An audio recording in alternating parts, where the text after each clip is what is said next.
Chapter 1 Looking Glass House. One thing was certain, that the white kitten had had nothing to do with it. It was the black kitten's fault entirely. For the white kitten had been having its face washed by the old cat for the last quarter of an hour, and bearing it pretty well, considering, so you see that it couldn't have had any hand in the mischief. The way Dinah washed her children's faces was this: first she held the poor thing down by its ear with one paw, and then with the other paw she rubbed its face all over, the wrong way, beginning at the nose, and just now, as I said, she was hard at work on the white kitten, which was lying quite still and trying to purr, no doubt feeling that it was all meant for its good. But the black kitten had been finished with earlier in the afternoon, and so, while Alice was sitting curled up in a corner of the great armchair, half talking to herself and half asleep, the kitten had been having a grand game of romps with the ball of worsted Alice had been trying to wind up, and had been rolling it up and down till it had all come undone again, and there it was, spread over the hearthrug, all knots and tangles, with the kitten running after its own tail in the middle. "Oh, you wicked little thing!" cried Alice, catching up the kitten, and giving it a little kiss to make it understand that it was in disgrace. "Really, Dinah ought to have taught you better manners. You ought, Dinah, you know you ought," she added, looking reproachfully at the old cat, and speaking in as cross a voice as she could manage, and then she scrambled back into the armchair, taking the kitten and the worsted with her, and began winding up the ball again. But she didn't get on very fast, as she was talking all the time, sometimes to the kitten, and sometimes to herself. Kitty sat very demurely on her knee, pretending to watch the progress of the winding, and now and then putting out one paw and gently touching the ball, as if it would be glad to help, if it might. "Do you know what tomorrow is, Kitty?" Alice began. "You'd have guessed if you'd been up in the window with me, only Dinah was making you tidy, so you couldn't. I was watching the boys getting in sticks for the bonfire, and it wants plenty of sticks, Kitty. Only it got so cold, and it snowed so, they had to leave off. Never mind, Kitty, we'll go and see the bonfire tomorrow." Here Alice wound 2 or 3 turns of the worsted round the kitten's neck, just to see how it would look. This led to a scramble, in which the ball rolled down upon the floor, and yards of it got unwound again. "Do you know, I was so angry, Kitty," Alice went on as soon as they were comfortably settled again, "when I saw all the mischief you had been doing. I was very nearly opening the window, and putting you out into the snow. And you'd have deserved it, you little mischievous darling. What have you got to say for yourself? Now don't interrupt me," she went on, holding up one finger. "I'm going to tell you all your faults. Number 1, you squeaked twice while Dinah was washing your face this morning. Now you can't deny it, Kitty, I heard you. What's that you say?" Pretending that the kitten was speaking, her paw went into your eye. "Well, that's your fault, for keeping your eyes open. If you'd shut them tight up, it wouldn't have happened. Now don't make any more excuses, but listen. Number 2, you pulled Snowdrop away by the tail just as I had put down the saucer of milk before her. What, you were thirsty, were you? How do you know she wasn't thirsty too? Now for number 3, you unwound every bit of the worsted while I wasn't looking. That's 3 faults, Kitty, and you've not been punished for any of them yet. You know I'm saving up all your punishments for Wednesday week. Suppose they had saved up all my punishments," she went on, talking more to herself than the kitten. "What would they do at the end of a year? I should be sent to prison, I suppose, when the day came. Or, let me see, suppose each punishment was to be going without dinner, then, when the miserable day came, I should have to go without 50 dinners at once. Well, I shouldn't mind that much. I'd far rather go without them than need them. Do you hear the snow against the window panes, Kitty? How nice and soft it sounds. Just as if someone was kissing the window all over outside. I wonder if the snow loves the trees and fields, that it kisses them so gently? And then it covers them up snug, you know, with a white quilt, and perhaps it says, 'Go to sleep, darlings, till the summer comes again.' And when they wake up in the summer, Kitty, they dress themselves all in green, and dance about, whenever the wind blows. Oh, "That's very pretty!" cried Alice, dropping the ball of worsted to clap her hands. "And I do so wish it was true. I'm sure the woods look sleepy in the autumn, when the leaves are getting brown. Goody, can you play chess? Now, don't smile, my dear, I'm asking it seriously. Because, when we were playing just now, you watched just as if you understood it, and when I said check, you purred. Well, it was a nice check, Goody, and really I might have won, if it hadn't been for that nasty knight, that came wriggling down among my pieces. Goody, dear, let's pretend, and here I wish I could tell you half the things Alice used to say, beginning with her favorite phrase let's pretend. She had had quite a long argument with her sister only the day before, all because Alice had begun with let's pretend we're kings and queens, and her sister, who liked being very exact, had argued that they couldn't, because there were only two of them, and Alice had been reduced at last to say, well, you can be one of them then, and I'll be all the rest. And once she had really frightened her old nurse by shouting suddenly in her ear, Nurse! Do let's pretend that I'm a hungry hyena, and you're a bone. But this is taking us away from Alice's speech to the kitten. Let's pretend that you're the Red Queen, Goody. Do you know, I think if you sat up and folded your arms, you'd look exactly like her. Now do try, there's a dear. And Alice got the Red Queen off the table, and set it up before the kitten as a model for it to imitate. However, the thing didn't succeed, principally, Alice said, because the kitten wouldn't fold its arms properly. So, to punish it, she held it up to the looking glass, that it might see how sulky it was, and if you're not good directly, she added, I'll put you through into Looking Glass House. How would you like that? Now, if you'll only attend, Goody, and not talk so much, I'll tell you all my ideas about Looking Glass House. First, there's the room you can see through the glass. That's just the same as our drawing room, only the things go the other way. I can see all of it when I get upon a chair, all but the bit behind the fireplace. Oh! I do so wish I could see that bit.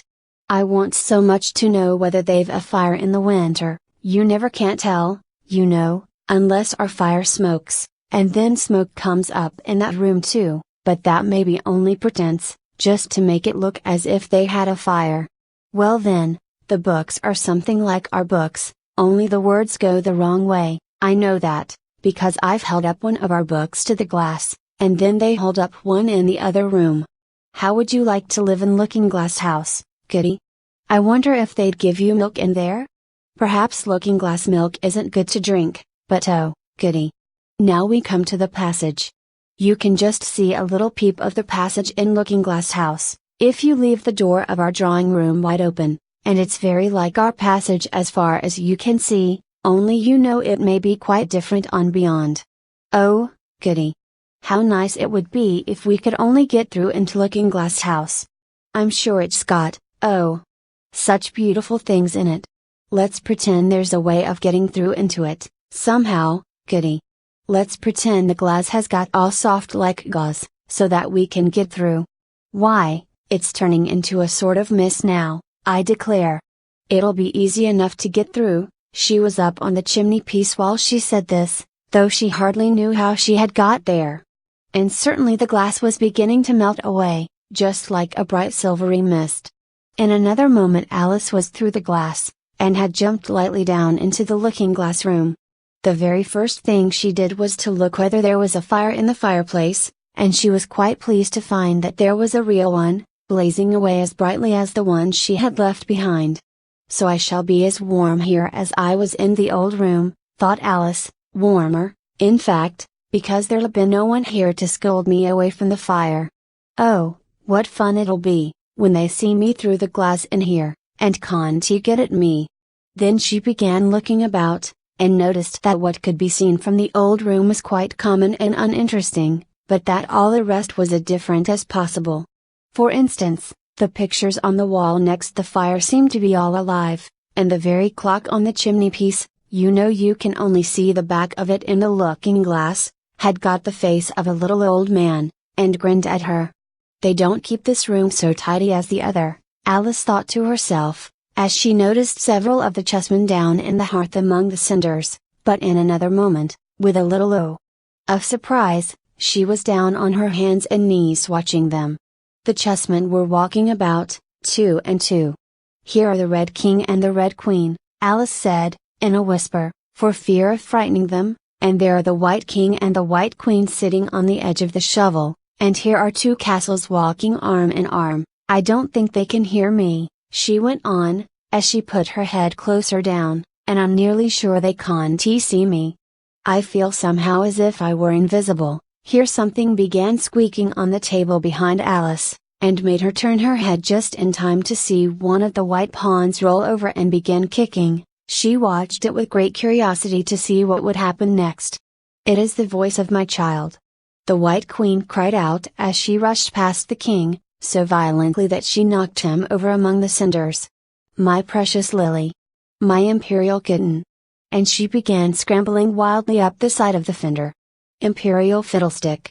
said the king, rubbing his nose, which had been hurt by the fall. He had a right to be a little annoyed with the queen, for he was covered with ashes from head to foot. Alice was very anxious to be of use, and, as the poor little Lily was nearly screaming herself into a fit, she hastily picked up the queen and set her on the table by the side of her noisy little daughter. The queen gasped, and sat down. The rapid journey through the air had quite taken away her breath, and for a minute or two she could do nothing but hug the little Lily in silence. As soon as she had recovered her breath a little, she called out to the White King, who was sitting sulkily among the ashes, "Mind the volcano." "What volcano?" said the king, looking up anxiously into the fire, as if he thought that was the most likely place to find one. "Blew me up," panted the queen, who was still a little out of breath. "Mind you come up, the regular way, don't get blown up." Alice watched the White King as he slowly struggled up from bar to bar, till at last she said, "Why, you'll be hours and hours getting to the table, at that rate. I'd far better help you, hadn't I?" But the king took no notice of the question. It was quite clear that he could neither hear her nor see her. So Alice picked him up very gently, and lifted him across more slowly than she had lifted the queen, that she mightn't take his breath away. But, before she put him on the table, she thought she might as well dust him a little, he was so covered with ashes.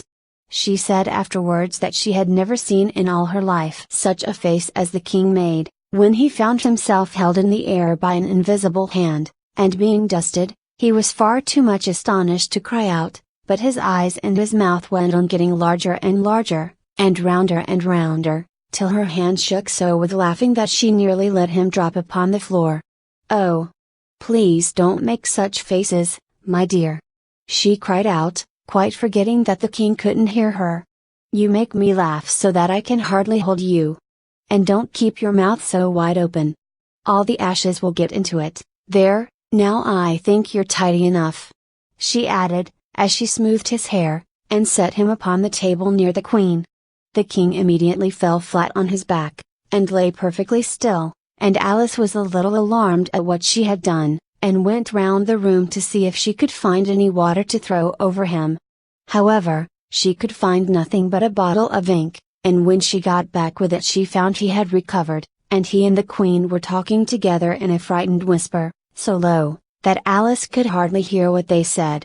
The king was saying, "I assure you, my dear, I turned cold to the very ends of my whiskers." To which the queen replied, "You haven't got any whiskers." The horror of that moment, the king went on, "I shall never, never forget." "You will, though," the queen said, "if you don't make a memorandum of it." Alice looked on with great interest as the king took an enormous memorandum book out of his pocket, and began writing. A sudden thought struck her, and she took hold of the end of the pencil, which came some way over his shoulder, and began writing for him. The poor king looked puzzled and unhappy, and struggled with the pencil for some time without saying anything, but Alice was too strong for him, and at last he panted out, "My dear, I really must get a thinner pencil. I can't manage this one a bit, it writes all manner of things that I don't intend." "What manner of things?" said the queen, looking over the book, in which Alice had put the white knight as sliding down the poker. "He balances very badly. 9. That's not a memorandum of your feelings. There was a book lying near Alice on the table, and while she sat watching the White King, for she was still a little anxious about him, and had the ink all ready to throw over him, in case he fainted again, she turned over the leaves, to find some part that she could read, for it's all in some language I don't know, she said to herself. It was like this: Garubaj Savadmals DNA, Gil Erbsot semicolon Abodni Obmag DNA Erg did, Sivagorabatiruis Mimlae. Abargjuostrumama DNA. She puzzled over this for some time, but at last a bright thought struck her. Why, it's a looking glass book, of course. And if I hold it up to a glass, the words will all go the right way again. This was the poem that Alice read. Jabberwocky twas brillig, and the slithy toves did gyre and gimble in the wabe, all mimsy were the burrogovs, and the mumrats outgrabe. Beware the jabberwock, my son. The jaws that bite, the claws that catch. Beware the jubjub bird, and shun the frumious bandersnatch. He took his vorpal sword in hand, long time the manxome foe he sought, so rested he by the tumtum tree, and stood a while in thought. And as in uffish thought he stood, the jabberwock, with eyes of flame, came whiffling through the tulgey wood, and burbled as it came. 1, 2. 1, 2. And through the vorpal blade went snicker-snack. He left it dead, and with its head he went galumphing back. And hast thou slain the jabberwock? Come to my arms, my beamish boy. O frabjous Calloo. Calais. He chortled in his joy. 'Twas brillig, and the slithy toves did gyre and gimble in the wabe, all mimsy were the burrogovs, and the mumrats outgrabe. It seems very pretty, she said when she had finished it, but it's rather hard to understand. You see, she didn't like to confess, ever to herself, that she couldn't make it out at all. Somehow it seems to fill my head with ideas, only I don't exactly know what they are. However, somebody killed something, that's clear, at any rate, but oh! Thought Alice, suddenly jumping up, if I don't make haste I shall have to go back through the looking glass, before I've seen what the rest of the house is like. Let's have a look at the garden first. She was out of the room in a moment, and ran downstairs, or, at least, it wasn't exactly running, but a new invention of hers for getting downstairs quickly and easily, as Alice said to herself. She just kept the tips of her fingers on the handrail, and floated gently down without even touching the stairs with her feet, then she floated on through the hall, and would have gone straight out at the door in the same way, if she hadn't caught hold of the doorpost. She was getting a little giddy with so much floating in the air, and was rather glad to find herself walking again in the natural way.